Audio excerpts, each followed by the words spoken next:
राधा स्वामी mission में मैंने 14 साल प्रचारक था। मुझे पद दे दिया गया और पूरे क्षेत्र अपना जिला मुरादाबाद, बदायूं, बरेली, मेरठ, रामपुर, इन जिलों में गांव-गांव में जाकर एक एक दिन में 3-3 सत्संग करता। पूरे गांव के गांव बैठते थे। सतपाल जी महाराज, जय गुरुदेव, धनधन सतगुरु, सोहम ताऊ वाले, मुझे हर मिशन में जगह थी। बड़े बड़े बाल, लंबी दाढ़ी, जटाजूट, इनमें सब में सत्संग करता था। मंच पे बैठ के हम बोलते थे, जब तक गुरु मिले नहीं साचा तब तक गुरु करो 10 पांचा। संत रामपाल जी महाराज जी की शरण में आ गया।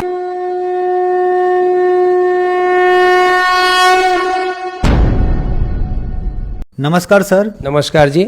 सर क्या नाम है आपका? योगेंद्र सिंह। योगेंद्र जी आप कहाँ से हैं? तहसील चंदौसी, जिला संभल, उत्तर प्रदेश। सर संत रामपाल जी महाराज से नाम दीक्षा आपने कब ली? संत रामपाल जी महाराज जी से नाम दीक्षा 8 अगस्त 2014 को ली। सर संत रामपाल जी महाराज से नाम दीक्षा लेने से पहले क्या आप कोई भक्ति साधना भी करते थे? जी, पहले हम जो पारंपरिक मतलब घरेलू अपनी जो सामाजिक पूजाएं थी, जैसे परिवार में होती हैं, गोरखनाथ की पूजा करना, जाहरवीर की पूजा करना, शंकर जी की पूजा करना, दुर्गा जी की पूजा करना, ये सभी हमारी जो होती थी, तो उसमें हम सबसे ज़्यादा शंकर जी को मानते थे। और शंकर जी का हमारे यहाँ मंदिर है, तो उस मंदिर में हम जाकर के सुबह ही साफ सफाई करना, नहाना धुवाना, फिर चालीसा करना, शिव चालीसा, तो ये सब हम करते रहे। वो हमारी अवस्था बीत गई, कोई 12-13 साल के हम हो गए बचपन से। जब मैं पढ़ने बैठा था, 11 वर्ष की अवस्था थी मेरी, तो उस समय सर क्या हुआ कि मैं चौथी क्लास से रामायण पढ़ने लगा। और रामायण में मैंने उसको अच्छे ढंग से पढ़ा, तो फिर मैं छोटी सी उम्र में ही उसी समय पे रामायण के पाठ करने लगा। पाठ करते करते फिर मैंने गीता जी को पढ़ा और भी अनेकों शास्त्रों को इकट्ठा किया। अनेकों शास्त्रों में जो जहां से देखा, तो सबसे पहले मैंने रामायण में जो देखा था कि भक्ति करनी है, मनुष्य चोला मिला है, तो उसमें एक चौपाई है, बड़े भाग मानस तन पावा। तो बड़े भाग मानस तन पावा, सुर दुर्लभ सद ग्रंथन गावा।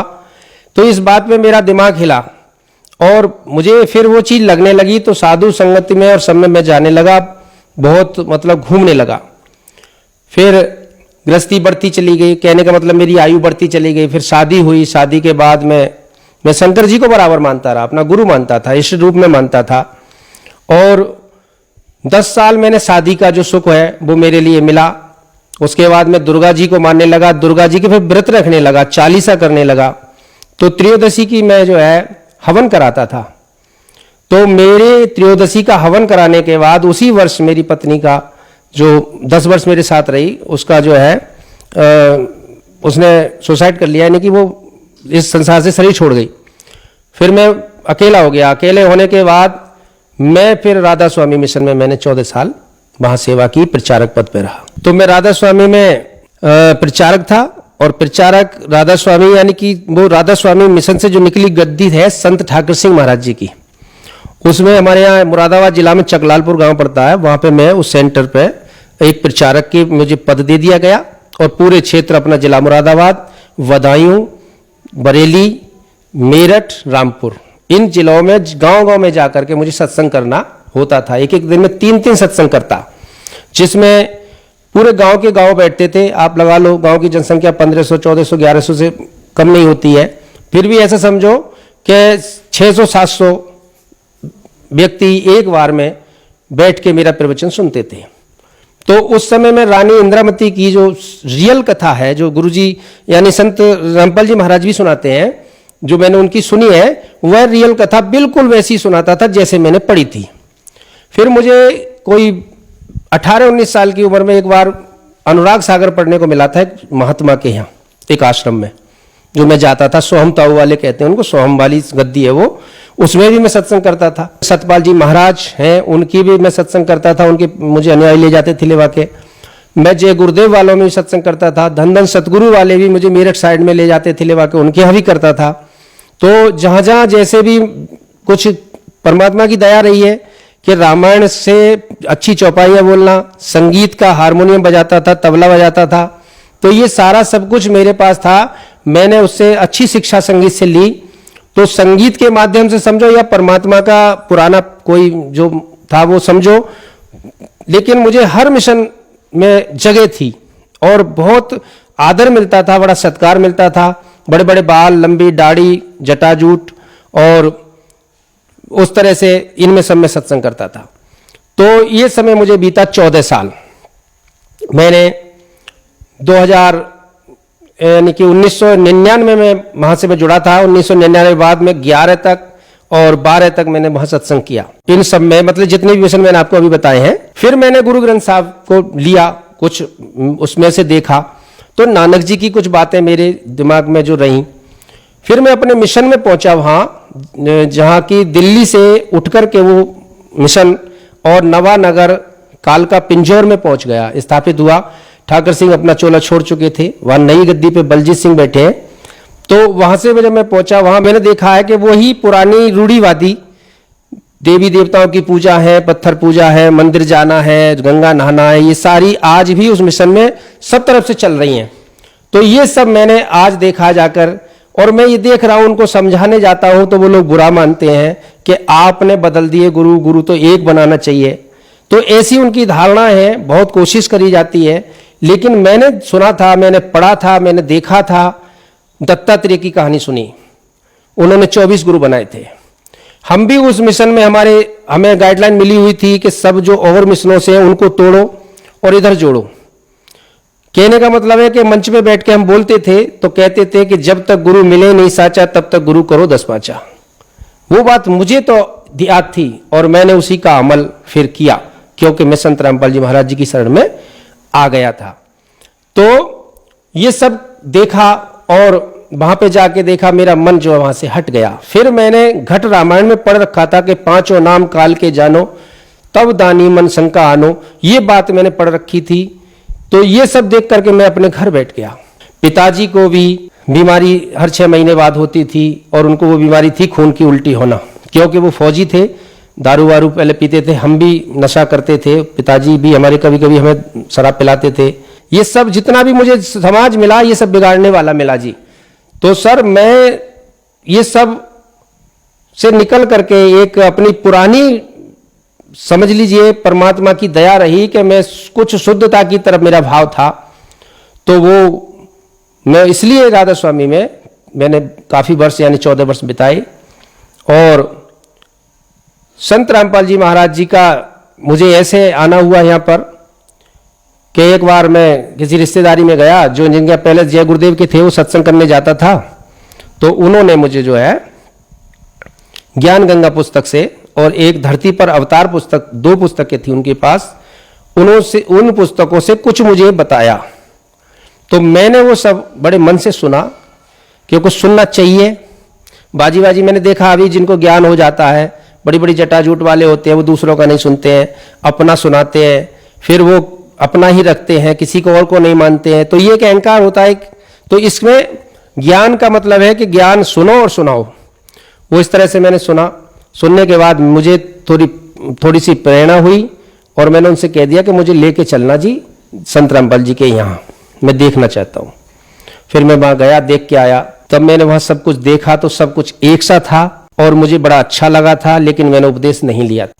3 दिन रहा मैं। तीनों दिन मैं पहले नशा में क्या था, तम्बाकू खाता था, गुटखा खाता था। तो ये सब मैं लेके गया था बरवाला आश्रम, यानी सतलोक आश्रम बरवाला, जिला हिसार, हरियाणा में। तो वहां जैसे मेरी तलाशी ली गई तो मुझसे पूछा गया कि ये क्या है, कि मैंने कि ये तम्बाकू है। बोले इसे नहीं खाना है, ये गंदी चीज है, कैंसर होता है, ये सब कुछ इस पर छपा हुआ है, आप फिर भी खाते हो। तो मैंने कि इसके बिना तो मेरा पेट में गैस बनती है, लेटरिन नहीं आएगी। तो वो उन्होंने निकाल दिया। फिर उन्होंने एक डिब्बी निकाली, ये क्या है, मैंने मंजन है जी। बोले मंजन काय का है, इसमें भी देखो तम्बाकू का मंजन है, मूसा का गुल बोलते हैं उसको। वो निकाल दिया। मैं 4-5 तरह के तम्बाकू लेके गया था। तो बोले अब आप जाकर के नहाओ धो और ये सब जो है खाना वाना खाओ, आपका सब कुछ यहाँ सही हो जाएगा। हम चले गए, 3 दिन रहे थे वहाँ। 3 दिन के बाद हमारे वही अहंकार हमारा पीछा कर रहा था। कौन सा वाला कि हम प्रचारक हैं, हमारी अच्छी पहुंच है, हम काफी मिशनों में सत्संग करते हैं। तो ये सब जो है देखा मैंने।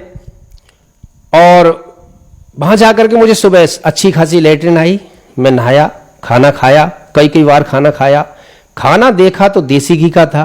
फिर भी मन में ये रहा कि ये जो है मैं जाकर के अगर यहाँ से उपदेश ले जाऊं तो सारी संगत को क्या कहूँगा, जो मेरे पीछे सुनते हैं, गाँवों में मुझे बुलाते हैं, घर घर मेरी मानता है, और प्रचारक मुझसे ईर्ष्या करते हैं कि इनको ज़्यादा पूछा जाता है, हमको कम पूछा जाता है, तो ये सब कैसे।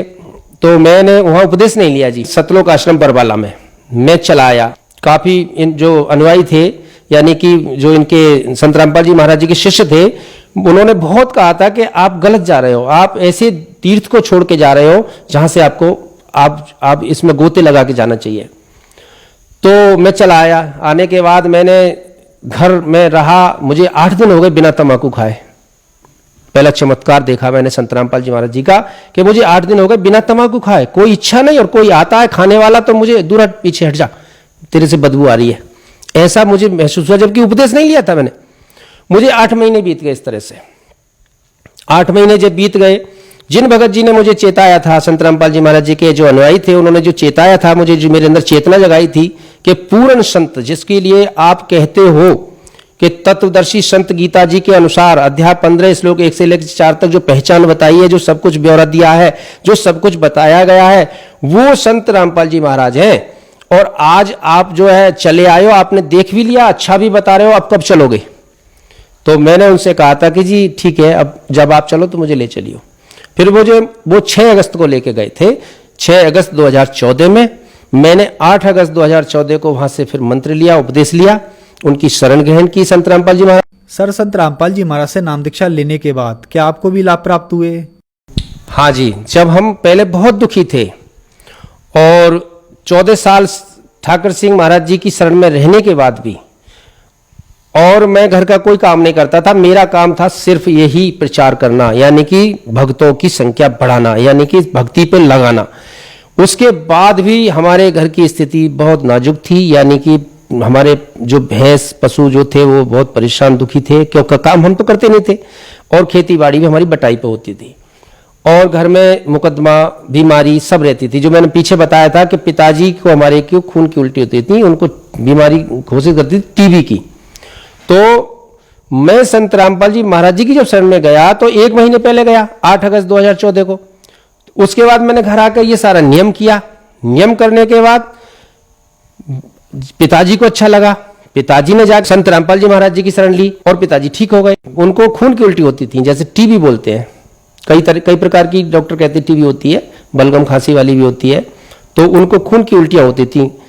तो वो जो है पिताजी ठीक हुए, आज तक कभी उनको खून की उल्टी नहीं हुई, कभी उनको ज्यादा पैसा नहीं लगा, कभी कोई बुखार खांसी या ठंड हो जाती है वो बात अलग है, लेकिन आज वो सही है, स्वस्थ है, और उनको द्वितीय मंत्र भी प्राप्त है, और वो खूब हष्टपुष्ट है इस समय। तो हमारी आर्थिक स्थिति, जो लाभ पूछ रहे हैं ना आप, तो आर्थिक स्थिति सुधरती चली गई। वही खेती हमें खूब धन देने लगी, यानी कि पैदावार बढ़ गई, और बटाई पे ही होती है, फिर भी हम आज खुशहाल हैं। हमारे सारे मकान भाइयों के अलग अलग बन गए उसी खेती से, 2 पैसे का कोई इधर उधर से नहीं है, और हम जो है आज खुशहाल जिंदगी जी रहे हैं। मेरे जिस समय मैं सत्संग 14 साल करता हुआ उस मिशन में 3-3, 4-4 घंटे का प्रोग्राम देता था, कई दिन में प्रोग्राम करता था, और 7-7 घंटे रात को भजन करता था, आंख बंद करके, कान मूंद के, राधा स्वामी मिशन में। तो भी मेरे लिए बीमारी थी, पाइल्स बोलते हैं क्या इसको, मतलब हमारे यहाँ हिंदी में बवासीर कहते हैं, वो बीमारी थी। तो मेरे लिए साल भर में 3 बार ब्लड जाता था, वो मेरी ठीक हुई, और धन की आज कोई स्थिति हमारी बहुत अच्छी है, आर्थिक स्थिति बढ़िया हो गई, ये सबसे बड़ा लाभ। और सबसे बड़ा लाभ तो मिला आध्यात्मिक ज्ञान, जिसके लिए ये जीवात्मा मनुष्य चोला धारण करके संसार में आती है। कहते हैं ना कि बड़े भाग मानस तन पावा, जो मैंने रामायण से सुना था, सीखा था, वो बड़े भाग मानस तन पावा। आज संत रामपाल जी महाराज जी के शिष्य इस तन की पूरा लाभ उठा रहे हैं, वो ही भाग्यशाली हैं। मैं ये कहना चाहूंगा आपके इस मीडिया के माध्यम से, सारे संसार की तक मेरा मैसेज जाना चाहिए, क्योंकि ये बड़े भाग वही है जो भक्ति करेगा, भाग्यशाली वही है, उसका ही तन भाग्यशाली है, बड़े भाग वाला है जो सत भक्ति करेगा, जो कि संत रामपाल जी महाराज जी बताते हैं। और मेरी माँ को मतलब जो है बीपी का जो रहता था और उनकी जो फैट ज़्यादा बढ़ी हुई वैसे, तो वो भी परेशान रहती थी, लेकिन नाम लेने के बाद उनको भी लाभ अच्छे हैं। सर, आप राधा स्वामी पंथ में 14 साल तक प्रचारक रहे और सत्संग भी करते थे। फिर आप जय गुरुदेव पंथ में, धन सतगुरु, डेरा सच्चा सौदा पंथ में भी प्रचारक रहे। आपको इन पंथों में गुरुपद प्राप्त था। फिर आप संत रामपाल जी महाराज की शरण में आए। सर, जब आपको गुरुपद प्राप्त था तो फिर आप संत रामपाल जी महाराज की शरण में क्यों आए, क्या कारण रहा?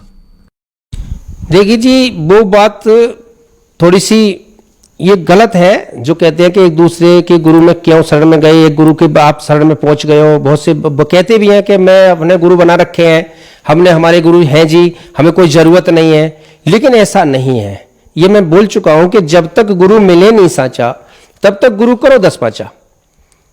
ये परंपरा गुरु की, परमात्मा यानी बंदी छोड़, जिसको बंदी छोड़ कहा जाता है, तो उन्होंने ये परंपरा खुद 600 वर्ष पहले का आकर के डाली थी। वो स्वयं परमात्मा होते हुए भी उन्होंने काशी वाले जो रामानंद जी थे उनको गुरु धारण किया, गुरु की पदवी प्राप्त कराई थी कि आप मेरे गुरु बन जाइए। ये जो है परंपरा गुरु की है। अगर ये परंपरा नहीं है होती तो आज गुरु की आवश्यकता नहीं होती। बच्चा फिर जाता नहीं स्कूल पढ़ने, वो क्यों जाता बस्ता लाद के, उसकी किताबें यहीं लाद देते शरीर पे और उसके कमर पे, और वो बन जाता अपना ग्रेजुएट, बन जाता डॉक्टर। लेकिन ऐसा नहीं है, गुरु की भी परंपरा जरूरी है, लेकिन जब तक गुरु मिले नहीं साचा, जब तक साचा गुरु ना मिले तब तक गुरु बदलते रहना चाहिए। ये ऐसा नहीं है। अब कुछ साधु संतों ने, महात्माओं ने ये बता दिया गुरुपति होता है, जैसे राधा स्वामी में बताया जाता है ब्यास वालों में कि गुरुपति होता है। तो बहुत सी माता बहनें कहती हैं कि हम तो गुरु बना चुके, अब नहीं बना सकते, तो वो गलत है। साचा गुरु मतलब क्या है? साचा गुरु वो है जो सबको सम दृष्टि से देखता है, सबको समान भाव रखता है, सबके ऊपर एक सी कृपा बरसाता है। मैंने अनेकों मिशन जो आपको गिनाए हैं सब देखे हैं, इनमें एक सी कृपा नहीं भक्तों के पास होती। उनके अनुयायी कहीं ना कहीं बैठने के पीछे झगड़ा करते हैं, खाने के पीछे झगड़ा करते हैं, ट्रेन में चढ़ने के पीछे झगड़ा करते हैं, और तमाम। तो ये देखिए सत्संग में भी वो आकर के एक दूसरे को ईर्ष्या रखते हैं। लेकिन संत रामपाल जी महाराज जी के आश्रम में मैंने कहीं भी ये नहीं देखा कि कोई भी ये कहता हो कि तुम यहां कैसे बैठ गए। अगर किसी के कुछ थोड़ा बहुत होता है तो कहते सत साहब जी भगत जी इधर हो जाओ। इतना प्रेम, इतना आनंद, इतना देखा है मैंने। तो इसको कहते हैं सच्चा गुरु। अब सच्चे गुरु की बहुत सी मिसालें हैं, नानक जी ने भी कही है और अनेक और भी कह रहे हैं। सर, आप गुरु पद छोड़कर संत रामपाल जी महाराज की शरण में आए। बहुत सारे गुरु पद छोड़कर संत रामपाल जी महाराज की शरण में आए हैं और आ भी रहे हैं। यहाँ पर हमको सबका नाम गिनाना काफी मुश्किल हो जाएगा, जिसमें आप भी एक उदाहरण हैं। अभी पीछे ही हमने देखा स्वामी श्रद्धानंद जी महाराज सहारनपुर वाले, जिनके लाखों अनुयायी हैं, वो भी संत रामपाल जी महाराज की शरण में आए। तो सर, ऐसा क्यों हो रहा है? अगर संत रामपाल जी महाराज जी पूर्ण गुरु हैं, सच्चे सदगुरु हैं, उन्हीं से लाभ होना है, उन्हीं से मोक्ष होना है, उन्हीं से लाइलाज बीमारी ठीक होनी है, तो क्यों ना सारे गुरु को हटाकर सिर्फ एक संत रामपाल जी महाराज जी को गुरु नियुक्त कर दिया जाए? क्या कहेंगे आप सरकार से? मैं बिल्कुल कहना चाहूंगा सरकार से, और सरकार से ये कहना मतलब प्रार्थना भी करना चाहूंगा कि सरकार ने बहुत बड़ा गलत किया है, और सरकार आगे आकर के हाथ बढ़ाए और ये कहे और सभी को ये आदेश करे। सरकार का मतलब एक राजा होता है पूरे देश का, उसको कहना चाहिए, समझना चाहिए, क्योंकि तत्वदर्शी संत पूर्ण परमात्मा का रूप होता है। और अमर करो सतलोक पठाऊं ताते बंदी छोड़ खाऊं, वो सारे बंधनों से मुक्त करता है। ये 600 वर्ष पहले यानी कि कबीर साहब जी कह गए थे अपनी वाणी में। और एक और सीधा साफ उदाहरण है कि परमात्मा कबीर है, वेदों में प्रमाण है, गीता जी में प्रमाण है। ये संत रामपाल जी ने साफ कर दिया और संतों ने नहीं किया था। दूसरी बात यह है कि संत रामपाल जी महाराज ने वो चीज निकाल के दी है जो आज तक छुपी हुई थी, जो किसी भी संत साधु महात्मा और पीठाधीश्वर को पता नहीं था। बड़े बड़े शंकराचार्य, बड़ी बड़ी संस्कृति को जगाने वाले, बड़े बड़े धर्म के प्रचार करने वाले भी नहीं जान पाए कि गीता जी के अध्याय 15 श्लोक 1 से लेकर 4 तक क्या लिखा है, गीता अध्याय 16 श्लोक 23 में क्या लिखा है, गीता अध्याय 18 श्लोक 62, 66, 63 में क्या लिखा है। ये कुछ नहीं है। लेकिन संत रामपाल जी महाराज जी ने आज वो क्लियर कर दिया, वो सबके सामने रख दिया। वो गागर में सागर यानी कि पूरा निकाल करके दे दिया। छोटी छोटी पुस्तकें, ज्ञान गंगा जीने की राह, इन सब में पूरा भंडार भर दिया। मानव आज का पढ़ा लिखा है, जागृत है, समझदार है, वो भी जाने और सरकार को समझ लेना चाहिए कि संत रामपाल जी महाराज भारत के शिरोमणि हैं, भारत के उद्धारक हैं, भारत के समाज सुधारक हैं और भारत देश में नहीं पूरे विश्व में संत रामपाल जी महाराज जैसा ही संत इसमें शांति ला सकता और अन्यथा कोई नहीं ला सकता। मैं सरकार से यही कहना चाहूंगा। सर, जो श्रद्धालु आज आपको टीवी पर देख रहे हैं, आप उन्हें क्या संदेश देना चाहेंगे? देखिए, संदेश तो ये दास नहीं दे सकता, क्योंकि पहले ये जो भी था, जिस जाति में था, जिस धर्म में था, जो भी मानता था अपने आप को, वो पीछे की बात निकल गई, क्योंकि मैं उस चीज को भूलना चाहता हूं मेरी स्थिति क्या थी, कैसा था। लेकिन आज मैं प्रार्थना करता हूं कि संत रामपाल जी महाराज जी की जो कृपा उनके अनुयायियों पे, उनके उन भक्तों पे बरस रही है, उसे देख करके भी शिक्षा ले लेनी चाहिए। और संत रामपाल जी महाराज जी के शिष्य जैसा अगर भारत बन जाएगा तो विश्व को संदेश जाएगा, क्योंकि वो निडर, निर्भय, निर्वैर हैं और उनमें किसी तरह का छल कपट लालच नहीं है। वो कोई विकार नहीं करते हैं, किसी तरह की कोई भी किसी से घृणा नहीं करते हैं, कोई जातिवाद नहीं मानते हैं। ऐसा संत रामपाल जी महाराज जी का मिशन है और इसमें सभी लोग आकर के इसे ग्रहण करें और इसको अपनाएं और इस भारत भूमि को, इस धरती को एक स्वर्ग जैसा बनाने के लिए सभी जो है संत रामपाल जी महाराज की शरण में लें। ये तो मैं करूंगा प्रार्थना। बाकी उनने संत रामपाल जी महाराज जी की बहुत कुछ ऐसी चीजें हैं जो चल रही हैं, जैसे टीवी पे प्रोग्राम आते हैं, जैसे गांव-गांव जाकर के उनके भक्त, उनके अनुयायी, उनके शिष्य जो है संत रामपाल जी महाराज जी के घर घर उनकी ज्ञान की पुस्तकें पहुंचाते हैं। जो ज्ञान छिपा हुआ था उसको उजागर कर रहे हैं। अनपढ़ है तो टीवी देखे, पढ़ा लिखा है तो किताब पढ़े और उन पुस्तकों को पढ़ के अपना कल्याण कराए। ऐसा मैं उनसे प्रार्थना करूंगा। और मेरा जो मैंने बताया था कि मैं चाहूंगा कि मैं कैसे था, थोड़ा एक मैं अपना स्वरूप लाया हूं, जो पहले था उसको मैं दिखाना चाहूंगा, जिससे कि मुझे जानने वाले ही पहचान लेंगे। अब तो मेरा चेहरा भी बदल गया है, पहले बहुत मोटा था, तो मैं पहले इस तरह से था, बहुत आंडी पाक रहा था। हमारे गुरुजी संत रामपाल जी महाराज जी कहते हैं कि भाई अहंकार में आदमी अंधा हो जाता है, कोई क्रोध में अंधा हो जाता है। तो मैं इस समय इस बेस में अंधा हुआ था उस समय। और जब मैंने इस बेस को आप देखो सभी, जैसे मैं मुझे पहचानते होंगे जहां जहां मैं जाता था, तो आज मेरा पूरा जीवन परिवर्तन हो गया है। मैं यही प्रार्थना करूंगा सबसे कि अपने जीवन को सुखमय करें और शास्त्र अनुसार जिएं, क्योंकि परमात्मा का संविधान शास्त्र है, वेद हैं और हमारे पवित्र ग्रंथ हैं। इन सब में जो जो छिपा हुआ रहस्य था, जो जो छिपा हुआ ज्ञान था, वो संत रामपाल जी महाराज जी ने निकाल करके दे दिया है।